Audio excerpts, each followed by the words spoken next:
তোমার অফিসে গিয়েছিল, সেখান থেকে সরাসরি এখানে আসলাম। আমারে আপনি মাফ করে দিন, আপনারা কাজটা দিতে পারলাম না। আমার আর ওই ক্ষমতাটা নাই। আসলে ওই রাজ্যের রাজকন্যা চলে আসছে, তো ওই রাজপ্রাসাদটা এখন আর আমার নাই। কেন তুমি মিথ্যা অভিনয় করছো মেঘলা? মিথ্যা? মিথ্যা কেন আপনার কাছে কইতে যাবো? সত্যি কথাই কইতেছি, আমার আর কোনো অধিকার নাই ওইখানে। অধিকার তো তুমি নিজেই ছেড়ে দিয়ে চলে এসেছো মেঘলা। রাতুল বেঈমান, এটা ওর পাতানো চাল ছিল। আমি জানি তুমি শাকের চৌধুরীর আসল মেয়ে শালিমা। ওরা তোমাকে ষড়যন্ত্র করে বের করে দিয়েছে, আর তুমিও সেই পাতানো ফাঁদে পা দিয়ে মাথা নিচু করে চলে এসেছো। তা না ছাড়া কি করবো আমি? আমার নিজের স্বামী আমার অবিশ্বাস করে, আমার সততা নিয়ে প্রশ্ন তুলে। যেখানে আমার স্বামী আমারে বিশ্বাস করে না, আমি বাইরের মানুষেরও বিশ্বাস করামো কেমন? এটা কি সম্ভব? আর তাছাড়া এরা ভুল কিছু কয় নাই। আমি আসল শালিমা না। আমার আম্মা আব্বা স্বীকার করছে আমি নাকি হ্যাঁ আপন সন্তান। আমি শাকের চৌধুরীর মাইয়া না। মেঘলা ঠিক কইছে বাবা, ও আমার কোন মাইয়া, ওরা আমরা কুড়াই পাই নাই। কেন আপনারা আমার সাথে আর প্রকৃতির সাথে মিথ্যা কথা বলছেন? আপনারা কি চান না মেঘলা তার হকের সম্পত্তি ফিরে পাক? না না না, আমরা চাই না মেঘলা আমার সন্তান আমার কাছে থাক। চাই না ওই রাজপ্রাসাদ। আব্বা এগুলো তুমি কি কইতেছো? তার মানে অনেক যা কইতাছে এই সব কিছু সত্যি? আমি তাহলে আসল শালিমা? এই কোটি কোটি টাকার সম্পত্তি সব আমার? জানি না, আমি কিছু জানি না। আপনারা কিছু না জানলেও আমি সবকিছু জানি।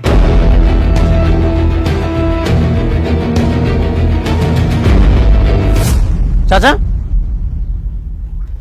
আপনি তো অনেক বছর ধরে এখানে আছেন, সেই ছোট থেকে মেঘলাকে এখানে দেখেছেন। কবে তার বাবা মা মেঘলাকে কুড়িয়ে পেয়েছিল? তা তো বাবা বহুত বছর আগের কথা। তখন মেঘলার বয়স ছিল মাত্র 1.5 বছর। কোথায় পেয়েছিল? ওই যে আমাদের বস্তির বড় গেটের সামনে ময়লার পাশে ওকে যেন কি রেখে গেছিল। ওই মেয়াই কি আলতু ফালতু কথা কইতেছেন? এন থেকে জান তো, জান কইতেছি। মেঘলা আমাগো মেয়া, আমার কলিজা।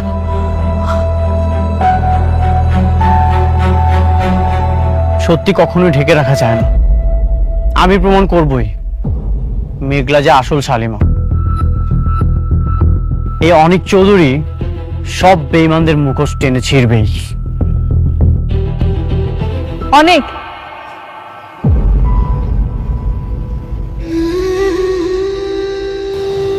আপনার কাছে একটা অনুরোধ করে রাখবেন, একটু পরে সন্ধ্যা নাই মাইব। আজকে রাতটা আপনি আমগুলো একটু খান। আমি রান্না করছি, অনেক দিন আপনারা নিজের হাতে খাওয়াই না।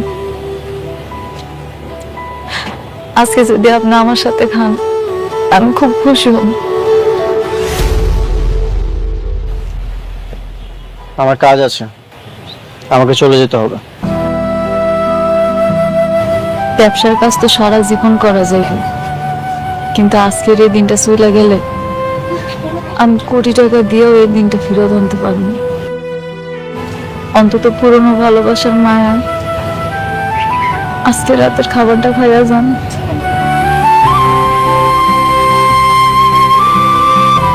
ঠিক আছে, এখানে রাত্রে ডিনার করেই তারপর আমি যাব।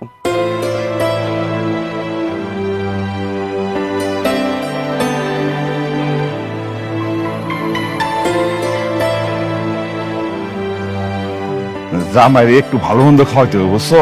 আমি একটু বাজারের দিকে যাই। বাজারে যাইতে হইব না, রান্না তো হইছেই। আর ফ্রিজে মুরগির গোস্ত আছে, ওইটা রান্না করি না। আচ্ছা তাই করো। আর শোনো, ওই যে তুমি একটা স্পেশাল বাদামের ভর্তা করো না, হ্যাঁ, ওইটা কিন্তু কইরো, জামাই কিন্তু পছন্দ কেন করে, আসতেছে না হ্যাঁ? করে ধরে করে ভাই ভাই এই কমেন্টে আমার ভিডিওতে হাজার হাজার দর্শকরা অডিয়েন্সরা আমাকে কমেন্ট করতেছে ভাই গরিবের ঘরে রাজপুত্র পর্ব 29 কেন আসতেছে না, কখন আসবে, কোন তারিখ আসবে, কোন চ্যানেলে আপলোড করা হবে, সেই বিষয় নিয়ে আজকের এই বিস্তারিত ভিডিও। আমি রাকিব, আমার নাম রাকিব, আপনারা দেখতেছেন নিউ রাকিব ইউটিউব চ্যানেলের পক্ষ থেকে। আপনারা একদমই ক্লিয়ার হয়ে যাবেন যে কত তারিখ আপলোড করা হবে গরিবের ঘরে রাজপুত্র পর্ব 29 সবার আগে কোন চ্যানেলে আপলোড করা হবে, কত তারিখ আপলোড করা হবে, কোন সময়ে আপলোড করা হবে, কোন বারে আপলোড করা হবে, সমস্ত বিষয়ের প্রশ্নগুলো আমি একসাথে নিয়ে এসেছি আমার ভিডিওর মধ্যে। আপনারা ভিডিওটি কন্টিনিউ থাকুন, তাহলে আপনারা সম্পূর্ণ বুঝতে পারবেন যে ভিডিওতে কি বিষয় নিয়ে আলোচনা করা হচ্ছে। প্রথমে বলা যাক কোন তারিখ আপলোড করা হবে। 6 জুলাই রোজ শনিবার 2026 তারিখ ভিডিওটি আপলোড করা হবে দুপুর 12টার সময়। আপনারা ভিডিওটি দেখে আসবেন, কেমন হয়েছে ভিডিওটি জানিয়ে দিবেন। আবার কোন চ্যানেলে আপলোড করা হবে, আপনারা যে চ্যানেলে দেখতেছেন 1 থেকে 28 পর্যন্ত পর্বগুলো দেখতেছেন সেই চ্যানেলের মধ্যে আপলোড করা হবে। যারা যারা 1 থেকে 28 পর্বগুলো দেখেছেন তারা আমাকে কমেন্ট করুন। 1 থেকে ভাই 28 পর্যন্ত পর্বগুলো দেখছি, 29 পর্ব জন্য অপেক্ষায় রয়েছে। এখন আমি জানিয়ে দিব আপনারা সেই ভিডিওটি অনিক আর মেঘলা দুজন এক হয়ে গেছে। আর অনিকের বন্ধু রাতুল সে কিন্তু আবার মেঘলার সব সম্পদ আবার দখল করে নিয়েছে। সেই ভিডিও 28 নম্বর পর্বের মধ্যে দেখাইছে, 29 নম্বর পর্বের মধ্যে দেখাবেন। অনেক কিন্তু মেঘলার সব সম্পদের প্রমাণগুলো জোগাড় করে সমস্ত কিছু সে ভিডিওর মধ্যে দেখাবে, অর্থাৎ সে প্রমাণ করে দেবে যে সেই ভিডিওর মধ্যে। আপনারা ভিডিওটি কন্টিনিউ দেখতে থাকবেন। সেই ভিডিওটি 29 নম্বর পর্বটি কেমন হবে এবং পরবর্তী পর্বগুলো আপনারা দেখতে চান কি চান না সেটাও কমেন্টের মাধ্যমে জানিয়ে দিবেন। এবং ভিডিওটি ভালো লাগলে একটি লাইক, একটি কমেন্ট, একটি শেয়ার করে দিবেন। ভিডিওটি কন্টিনিউ থাকবেন। সবাইকে ধন্যবাদ। আসসালামু আলাইকুম। এখন আমরা জানিয়ে দিব গরিবের ঘরে রাজপুত্র পর্ব 29 কেন আসতেছে না ভাই, কেন আসতেছে না, সেই প্রশ্নটি আমার কাছে হাজার হাজার রয়েছে। আমার দর্শকদের অডিয়েন্সে এমন ভাবে আমাকে প্রশ্ন করতেছে ভাই কেন আসতেছে না, কেন আসতেছে না, কেন আসে নাই। গরিবের ঘরে রাজপুত্র পর্ব 29 আসার কথা ছিল শনিবারে অর্থাৎ 30 তারিখ আসার কথা ছিল, কিন্তু 30 তারিখ আসে নাই। এখন তারা নিয়ে গেছে ওই শনিবারে অর্থাৎ 6 তারিখ আসবে। 30 তারিখ আসে নাই কারণ ঈদের মধ্যে তারা শুটিং করতে পারে নাই, সেজন্য 30 তারিখ আনতে পারে নাই। ইনশাআল্লাহ 6 তারিখ নিয়ে আসবে। সবাই ভালো থাকবেন। আমাদের রিভিউ এবং আলোচনা জানতে আমাদের চ্যানেলটি সাবস্ক্রাইব করবেন। সবাইকে ধন্যবাদ চ্যানেলটি সাবস্ক্রাইব করার জন্য। এবং আপনারা কিন্তু মিস করবেন না 29 সম্পর্কে এমন ধামাকা হয়ে চলছে ভাই, কথাগুলো বলার মতো নাই। সবাইকে ধন্যবাদ। আচ্ছা বলুন তো, জীবনের এমন একটা মুহূর্ত কি আসতে পারে যখন আপনি সবকিছু ঠিকঠাক করলেন, কাউকে বাঁচাতে গেলেন, ভালো কিছু করতে চাইলেন, কিন্তু পুরো পৃথিবী আপনার বিরুদ্ধে দাঁড়িয়ে গেল, বন্ধু মুখ ফিরিয়ে নিল, আত্মীয় স্বজন সরে গেল, আর সমাজ বলল প্রমাণ তো প্রমাণই। এই গল্পটা ঠিক এইরকমই। একজন মানুষের নাম অনিক, যে কিডন্যাপ মামলার আসামি হয়ে একটা অন্ধকার কুঠুরিতে বসে শুধু একটাই প্রশ্নের উত্তর খুঁজছে, আমি কি সত্যিই অপরাধী?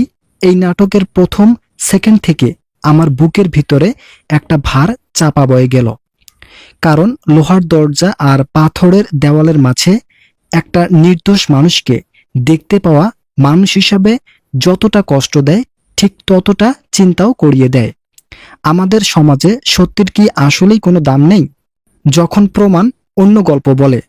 অনিককে আমরা দেখেছি একদম সাধারণ একজন মানুষ হিসাবে, ছোট চাকরি, ছোট সংসার, কিছু ছোট স্বপ্ন নিয়ে জটিল জীবন ছিল না, কিন্তু একটা মুহূর্ত, একটা সিদ্ধান্তে কিংবা হয়তো একটা ভালো কাজ করতে গিয়েই সব উল্টে পাল্টে গেল। আর সেটাই এই নাটকের সবচেয়ে বড় ট্র্যাজেডি। যে মানুষ কখনো কাউকে আঘাত করেনি আজ তার বিরুদ্ধে অপহরণের অভিযোগ, আর সে চোখ বন্ধ করে মনে করার চেষ্টা করছে ঠিক কোথায় ভুল হলো, কোন মুহূর্তে জীবনটা এদিক থেকে ওদিকে চলে গেল। এই প্রশ্নগুলো শুধু অনিকের না, এই প্রশ্নগুলো আমাদের সমাজের প্রতিটি সেই মানুষের যে একবার না একবার অন্যায়ভাবে সন্দেহের আঙ্গুলের মুখে পড়েছে। এবার আসি নাটকের সবচেয়ে শক্তিশালী চরিত্রের কথা। সে হলো বৃষ্টি, অনিকের স্ত্রী। তাদের বিয়েটা নতুন, সম্পর্কটা অল্প দিনের, কিন্তু ভালোবাসাটা এত গভীর যে যখন পুরো পৃথিবীর পীর ঘুরিয়ে নিয়েছে তখন সে মুখোমুখি দাঁড়িয়ে আছে। আর এখানে এই নাটকটা অন্য সব নাটক থেকে আলাদা হয়ে যায়, কারণ বৃষ্টি শুধু কাঁদেনি, শুধু অপেক্ষা করেনি, সে সিদ্ধান্ত নিয়েছে যে সত্যটা খুঁজে বের করবেই। জেলের গরাদে দুই পাশের দুটো মানুষ, চোখে চোখ রেখে, কিন্তু কেউ কিছু বলছে না। এই নীরবতাটা দেখানো হয়েছে এমনভাবে যে আমি নিজেও কিছুক্ষণ চুপ হয়ে গিয়েছিলাম, কারণ ভালোবাসা কখনো কখনো কথায় নয়, চোখের পানিতে নয়, শুধু মুখোমুখি দাঁড়িয়ে থাকার মধ্যেই সবচেয়ে বড় হয়ে ওঠে। আর বৃষ্টি যখন বলল তুমি নির্দোষ, এটা আমি জানি, আর আমি তোমার জন্যই আছি, তখন এই কথাটা শুধু অনিকের বুকে নয়, আমার বুকেও বিঁধে গেল।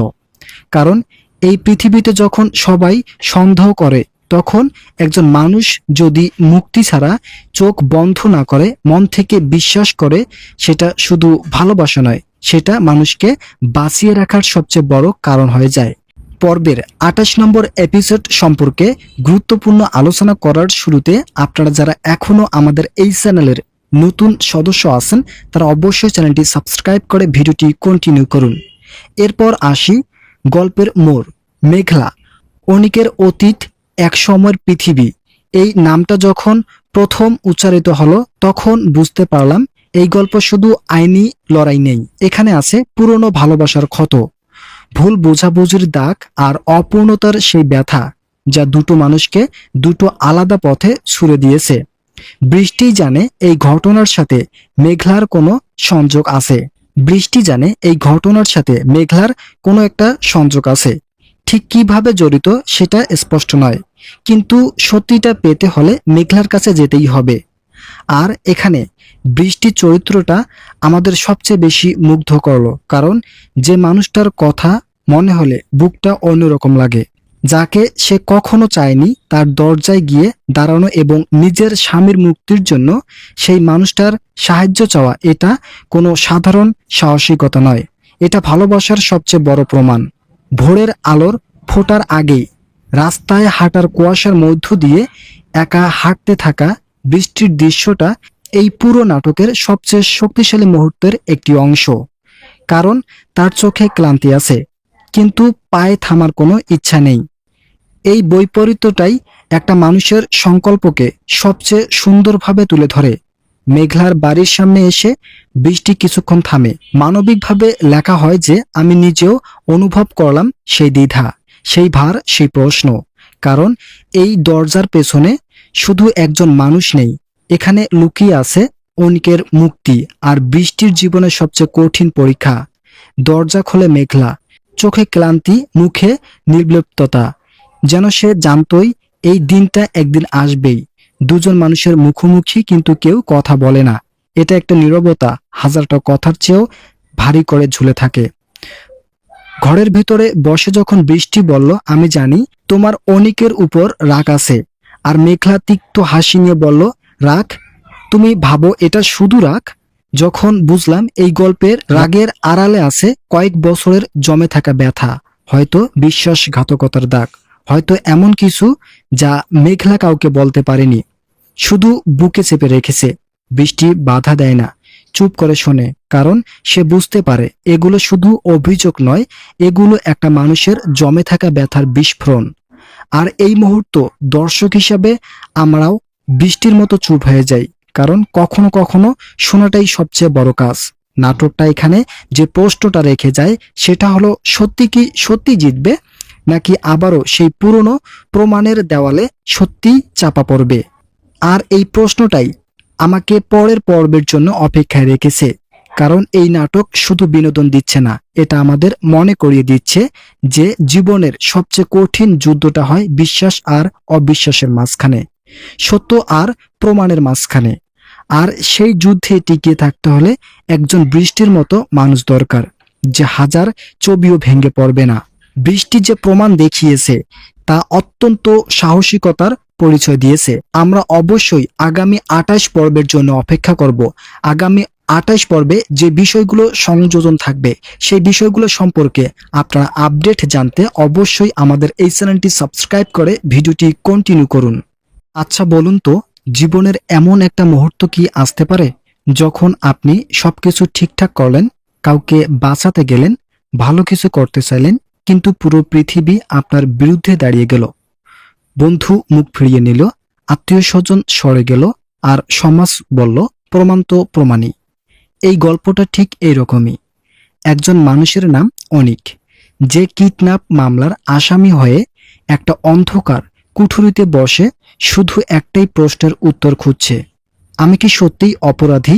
এই নাটকের প্রথম সেকেন্ড থেকে আমার বুকের ভিতরে একটা ভার চাপা বয়ে গেল, কারণ লোহার দরজা আর পাথরের দেওয়ালের মাঝে একটা নির্দোষ মানুষকে দেখতে পাওয়া মানুষ হিসাবে যতটা কষ্ট দেয় ঠিক ততটা চিন্তাও করিয়ে দেয়। আমাদের সমাজে সত্যির কি আসলেই কোনো দাম নেই? যখন প্রমাণ অন্য গল্প বলে, অনিককে আমরা দেখেছি একদম সাধারণ একজন মানুষ হিসাবে, ছোট চাকরি, ছোট সংসার, কিছু ছোট স্বপ্ন নিয়ে জটিল জীবন ছিল না, কিন্তু একটা মুহূর্ত, একটা সিদ্ধান্তে কিংবা হয়তো একটা ভালো কাজ করতে গিয়েই সব উল্টে পাল্টে গেল। আর সেটাই এই নাটকের সবচেয়ে বড় ট্র্যাজেডি। যে মানুষ কখনো কাউকে আঘাত করেনি, আজ তার বিরুদ্ধে অপহরণের অভিযোগ, আর সে চোখ বন্ধ করে মনে করার চেষ্টা করছে ঠিক কোথায় ভুল হলো, কোন মুহূর্তে জীবনটা এদিক থেকে ওদিকে চলে গেল। এই প্রশ্নগুলো শুধু অনিকের না, এই প্রশ্নগুলো আমাদের সমাজের প্রতিটি সেই মানুষের যে একবার না একবার অন্যায়ভাবে সন্দেহের আঙ্গুলের মুখে পড়েছে। এবার আসি নাটকের সবচেয়ে শক্তিশালী চরিত্রের কথা। সে হলো বৃষ্টি, অনিকের স্ত্রী। তাদের বিয়েটা নতুন, সম্পর্কটা অল্প দিনের, কিন্তু ভালোবাসাটা এত গভীর যে যখন পুরো পৃথিবীর পিঠ ঘুরিয়ে নিয়েছে তখন সে মুখোমুখি দাঁড়িয়ে আছে। আর এখানে এই নাটকটা অন্য সব নাটক থেকে আলাদা হয়ে যায়, কারণ বৃষ্টি শুধু কাঁদেনি, শুধু অপেক্ষা করেনি, সে সিদ্ধান্ত নিয়েছে যে সত্যটা খুঁজে বের করবেই। জেলের গরাদে দুই পাশের দুটো মানুষ চোখে চোখ রেখে, কিন্তু কেউ কিছু বলছে না। এই নীরবতাটা দেখানো হয়েছে এমনভাবে যে আমি নিজেও কিছুক্ষণ চুপ হয়ে গিয়েছিলাম, কারণ ভালোবাসা কখনো কখনো কথায় নয়, চোখের পানিতে নয়, শুধু মুখোমুখি দাঁড়িয়ে থাকার মধ্যেই সবচেয়ে বড় হয়ে ওঠে। আর বৃষ্টি যখন বলল তুমি নির্দোষ, এটা আমি জানি, আর আমি তোমার জন্যই আছি, তখন এই কথাটা শুধু অনিকের বুকে নয়, আমার বুকেও বিঁধে গেল। কারণ এই পৃথিবীতে যখন সবাই সন্দেহ করে, তখন একজন মানুষ যদি মুক্তি ছাড়া চোখ বন্ধ না করে, মন থেকে বিশ্বাস করে, সেটা শুধু ভালোবাসা নয়, সেটা মানুষকে বাঁচিয়ে রাখার সবচেয়ে বড় কারণ হয়ে যায়। পর্বের 28 নম্বর এপিসোড সম্পর্কে গুরুত্বপূর্ণ আলোচনা করার শুরুতে আপনারা যারা এখনো আমাদের এই চ্যানেলের নতুন সদস্য আছেন তারা অবশ্যই চ্যানেলটি সাবস্ক্রাইব করে ভিডিওটি কন্টিনিউ করুন। এরপর আসি গল্পের মোড়, মেঘলা। অনিকের অতীত, এক সময়ের পৃথিবী, এই নামটা যখন প্রথম উচ্চারিত হলো তখন বুঝতে পারলাম এই গল্প শুধু আইনি লড়াই নেই, এখানে আছে পুরনো ভালোবাসার ক্ষত, ভুল বোঝাবুঝির দাগ আর অপূর্ণতার সেই ব্যথা যা দুটো মানুষকে দুটো আলাদা পথে ছুড়ে দিয়েছে। বৃষ্টি জানে এই ঘটনার সাথে মেঘলার কোনো সংযোগ আছে, বৃষ্টি জানে এই ঘটনার সাথে মেঘলার কোনো একটা সংযোগ আছে, ঠিক কিভাবে জড়িত সেটা স্পষ্ট নয়, কিন্তু সত্যিটা পেতে হলে মেঘলার কাছে যেতেই হবে। আর এখানে বৃষ্টির চরিত্রটা আমাদের সবচেয়ে বেশি মুগ্ধ করলো, কারণ যে মানুষটার কথা মনে হলে বুকটা অন্যরকম লাগে। যাকে সে কখনো চায়নি তার দরজায় গিয়ে দাঁড়ানো এবং নিজের স্বামীর মুক্তির জন্য সেই মানুষটার সাহায্য চাওয়া, এটা কোনো সাধারণ সাহসিকতা নয়, এটা ভালোবাসার সবচেয়ে বড় প্রমাণ। ভোরের আলোর ফোটার আগেই রাস্তায় হাঁটার কুয়াশার মধ্য দিয়ে একা হাঁটতে থাকা বৃষ্টির দৃশ্যটা এই পুরো নাটকের সবচেয়ে শক্তিশালী মুহূর্তের একটি অংশ। কারণ তার চোখে ক্লান্তি আছে, কিন্তু পায়ে থামার কোনো ইচ্ছা নেই। এই বৈপরীত্যটাই একটা মানুষের সংকল্পকে সবচেয়ে সুন্দরভাবে তুলে ধরে। মেঘলার বাড়ির সামনে এসে বৃষ্টি কিছুক্ষণ থামে। মানবিকভাবে লেখা হয় যে আমি নিজেও অনুভব করলাম সেই দ্বিধা, সেই ভার, সেই প্রশ্ন। কারণ এই দরজার পেছনে শুধু একজন মানুষ নেই, এখানে লুকিয়ে আছে অনিকের মুক্তি আর বৃষ্টির জীবনের সবচেয়ে কঠিন পরীক্ষা। দরজা খোলে মেঘলা, চোখে ক্লান্তি, মুখে নির্লিপ্ততা, যেন সে জানতই এই দিনটা একদিন আসবেই। দুজন মানুষের মুখোমুখি, কিন্তু কেউ কথা বলে না। এটা একটা নীরবতা হাজারটা কথার চেয়েও ভারী করে ঝুলে থাকে। ঘরের ভিতরে বসে যখন বৃষ্টি বলল, আমি জানি তোমার অনিকের উপর রাগ আছে, আর মেঘলা তিক্ত হাসি নিয়ে বলল, রাগ? তুমি ভাবো এটা শুধু রাগ? যখন বুঝলাম এই গল্পের রাগের আড়ালে আছে কয়েক বছরের জমে থাকা ব্যথা, হয়তো বিশ্বাসঘাতকতার দাগ, হয়তো এমন কিছু যা মেঘলা কাউকে বলতে পারেনি, শুধু বুকে চেপে রেখেছে। বৃষ্টি বাধা দেয় না, চুপ করে শোনে, কারণ সে বুঝতে পারে এগুলো শুধু অভিযোগ নয়, এগুলো একটা মানুষের জমে থাকা ব্যথার বিস্ফোরণ। আর এই মুহূর্ত দর্শক হিসাবে আমরাও বৃষ্টির মতো চুপ হয়ে যাই, কারণ কখনো কখনো শোনাটাই সবচেয়ে বড় কাজ। নাটকটা এখানে যে প্রশ্নটা রেখে যায় সেটা হলো, সত্যি কি সত্যি জিতবে, নাকি আবারও সেই পুরনো প্রমাণের দেওয়ালে সত্যি চাপা পড়বে? আর এই প্রশ্নটাই আমাকে পরের পর্বের জন্য অপেক্ষায় রেখেছে, কারণ এই নাটক শুধু বিনোদন দিচ্ছে না, এটা আমাদের মনে করিয়ে দিচ্ছে যে জীবনের সবচেয়ে কঠিন যুদ্ধটা হয় বিশ্বাস আর অবিশ্বাসের মাঝখানে, সত্য আর প্রমাণের মাঝখানে। আর সেই যুদ্ধে টিকিয়ে থাকতে হলে একজন বৃষ্টির মতো মানুষ দরকার, যে হাজার ছবিও ভেঙে পড়বে না। বৃষ্টি যে প্রমাণ দেখিয়েছে তা অত্যন্ত সাহসিকতার পরিচয় দিয়েছে। আচ্ছা বলুন তো, জীবনের এমন একটা মুহূর্ত কি আসতে পারে যখন আপনি সবকিছু ঠিকঠাক করলেন, কাউকে বাঁচাতে গেলেন, ভালো কিছু করতে চাইলেন, কিন্তু পুরো পৃথিবী আপনার বিরুদ্ধে দাঁড়িয়ে গেল? বন্ধু মুখ ফিরিয়ে নিল, আত্মীয় স্বজন সরে গেল, আর সমাজ বলল প্রমাণ তো প্রমাণই। এই গল্পটা ঠিক এইরকমই। একজন মানুষের নাম অনিক, যে কিডন্যাপ মামলার আসামি হয়ে একটা অন্ধকার কুঠুরিতে বসে শুধু একটাই প্রশ্নের উত্তর খুঁজছে, আমি কি সত্যিই অপরাধী? এই নাটকের প্রথম সেকেন্ড থেকে আমার বুকের ভিতরে একটা ভার চাপা বয়ে গেল, কারণ লোহার দরজা আর পাথরের দেওয়ালের মাঝে একটা নির্দোষ মানুষকে দেখতে পাওয়া মানুষ হিসাবে যতটা কষ্ট দেয়, ঠিক ততটা চিন্তাও করিয়ে দেয়। আমাদের সমাজে সত্যের কি আসলেই কোনো দাম নেই?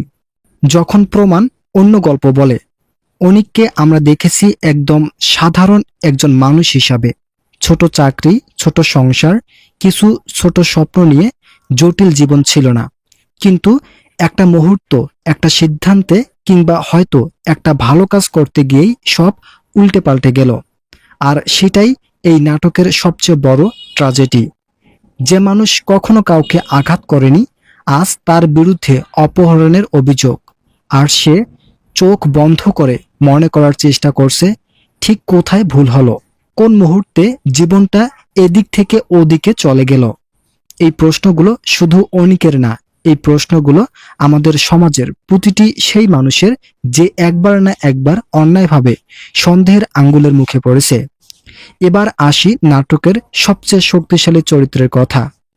সে হলো বৃষ্টি, অনিকের স্ত্রী। তাদের বিয়েটা নতুন, সম্পর্কটা অল্প দিনের, কিন্তু ভালোবাসাটা এত গভীর যে যখন পুরো পৃথিবীর পীর ঘুরিয়ে নিয়েছে তখন সে মুখোমুখি দাঁড়িয়ে আছে। আর এখানে এই নাটকটা অন্য সব নাটক থেকে আলাদা হয়ে যায়, কারণ বৃষ্টি শুধু কাঁদেনি, শুধু অপেক্ষা করেনি, সে সিদ্ধান্ত নিয়েছে যে সত্যটা খুঁজে বের করবেই। জেলের গরাদে দুই পাশের দুটো মানুষ চোখে চোখ রেখে, কিন্তু কেউ কিছু বলছে না। এই নীরবতাটা দেখানো হয়েছে এমনভাবে যে আমি নিজেও কিছুক্ষণ চুপ হয়ে গিয়েছিলাম।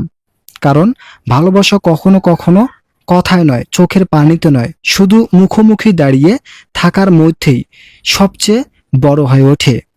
আর বৃষ্টি যখন বলল তুমি নির্দোষ, এটা আমি জানি, আর আমি তোমার জন্যই আছি, তখন এই কথাটা শুধু অনিকের বুকে নয়, আমার বুকেও বিঁধে গেল।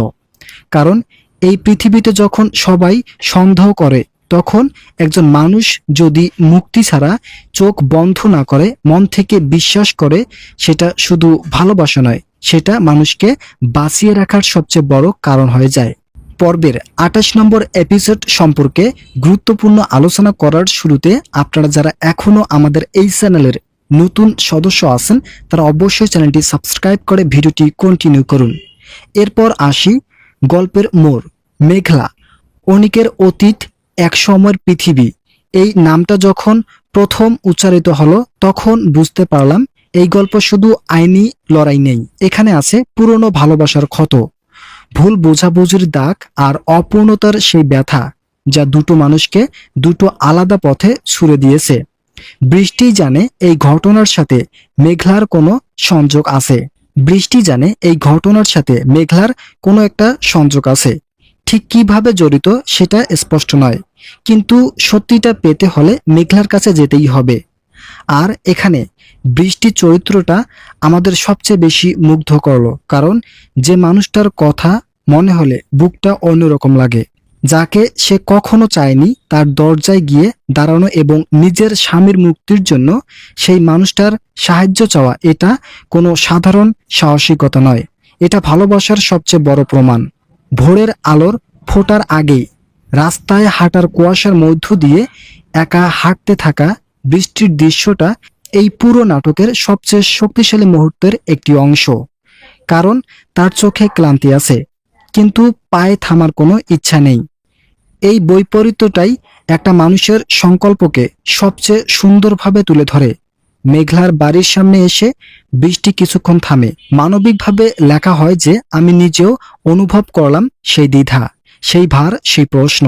কারণ এই দরজার পেছনে শুধু একজন মানুষ নেই, এখানে লুকিয়ে আছে অনিকের মুক্তি আর বৃষ্টির জীবনের সবচেয়ে কঠিন পরীক্ষা।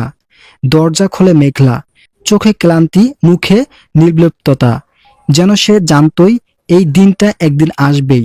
দুজন মানুষের মুখোমুখি, কিন্তু কেউ কথা বলে না। এটা একটা নীরবতা হাজারটা কথার চেয়েও ভারী করে ঝুলে থাকে। ঘরের ভিতরে বসে যখন বৃষ্টি বলল আমি জানি তোমার অনিকের উপর রাগ আছে, আর মেঘলা তিক্ত হাসি নিয়ে বলল রাগ? তুমি ভাবো এটা শুধু রাগ? যখন বুঝলাম এই গল্পের রাগের আড়ালে আছে কয়েক বছরের জমে থাকা ব্যথা, হয়তো বিশ্বাসঘাতকতার দাগ, হয়তো এমন কিছু যা মেঘলা কাউকে বলতে পারেনি, শুধু বুকে চেপে রেখেছে। বৃষ্টি বাধা দেয় না, চুপ করে শোনে, কারণ সে বুঝতে পারে এগুলো শুধু অভিযোগ নয়, এগুলো একটা মানুষের জমে থাকা ব্যথার বিস্ফোরণ। আর এই মুহূর্ত দর্শক হিসাবে আমরাও বৃষ্টির মতো চুপ হয়ে যাই, কারণ কখনো কখনো শোনাটাই সবচেয়ে বড় কাজ। নাটকটা এখানে যে প্রশ্নটা রেখে যায় সেটা হলো, সত্যি কি সত্যি জিতবে, নাকি আবারও সেই পুরনো প্রমাণের দেওয়ালে সত্যি চাপা পড়বে? আর এই প্রশ্নটাই আমাকে পরের পর্বের জন্য অপেক্ষায় রেখেছে, কারণ এই নাটক শুধু বিনোদন দিচ্ছে না, এটা আমাদের মনে করিয়ে দিচ্ছে যে জীবনের সবচেয়ে কঠিন যুদ্ধটা হয় বিশ্বাস আর অবিশ্বাসের মাঝখানে, সত্য আর প্রমাণের মাঝখানে। আর সেই যুদ্ধে টিকিয়ে থাকতে হলে একজন বৃষ্টির মতো মানুষ দরকার, যে হাজার ছবিও ভেঙে পড়বে না। বৃষ্টি যে প্রমাণ দেখিয়েছে তা অত্যন্ত সাহসিকতার পরিচয় দিয়েছে। আমরা অবশ্যই আগামী 28 পর্বের জন্য অপেক্ষা করব।